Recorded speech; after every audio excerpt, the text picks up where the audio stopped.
You have choices when it comes to problems. And the biggest lesson I learned is your goal is to first figure out how to avoid problems. You're with me on this? There are some problems you can avoid. You see them coming, you gain experience in life, and you say, I could see this coming, I don't want this problem. This person, I don't want to do business with him. He looks like a troubled person. He comes late, he lost his wallet, he has a flat tire.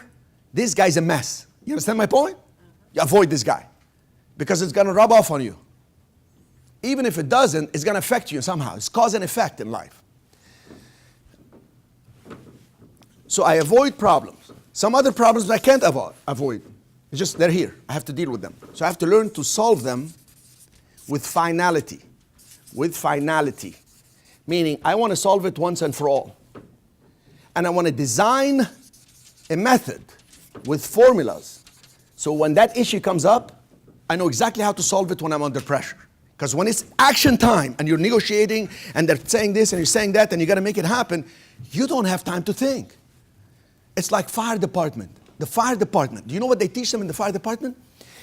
If you're there and there is a fire, your adrenaline is running, you have a rush of blood in your head, you don't know exactly what to do, you cannot see clearly, and all this. So they train them to do things methodically. When you arrive, despite the siren noise and the people freaking out and somebody jumping from a balcony and fire, somebody coming out with a burned body, you need to focus on the hose, pull the hose, and pull it all the way to the end.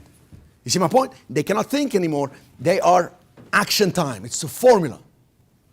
And I learned that from actually a student that was in the fire department. He told me what he was trained to do, and I said, this is what I do with the formulas. So when I'm negotiating and the guy yells at me in a meeting, I know how to react to it in a way that is strategic, not in a way that is my ego.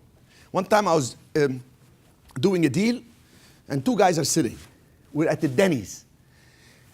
And these two guys were talking. One was playing the good cop, one the bad cop. The building was $4 million. They wanted $4.3 million. I wanted to pay $4.1 million, $4.2 million. So I'm trying to negotiate $100,000 less.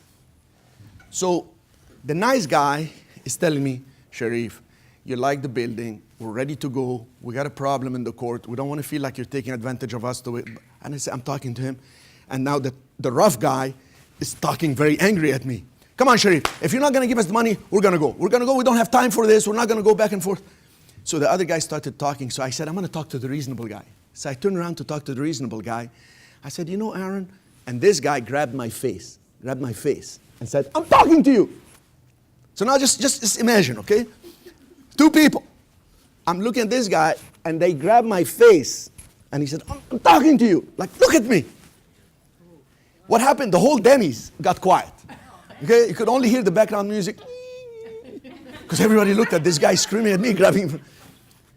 Now, because I have a formula, and I'm not rushed with the emotion, I said to him, just grabbing my face? Because now they got very nervous, everybody's looking. Just grabbing my face? I'm not paying more than $4.80 million, or I'm leaving. He said, well, I'm sorry. And the other guy told him something in Hebrew. They're from Israel. Told him something in Hebrew, and he said, okay, no problem, Cherif, no problem. We'll do $4.80 million. I said, okay, we have a deal. And he was trying to shake my hand. I shook his hand, shook the other hand.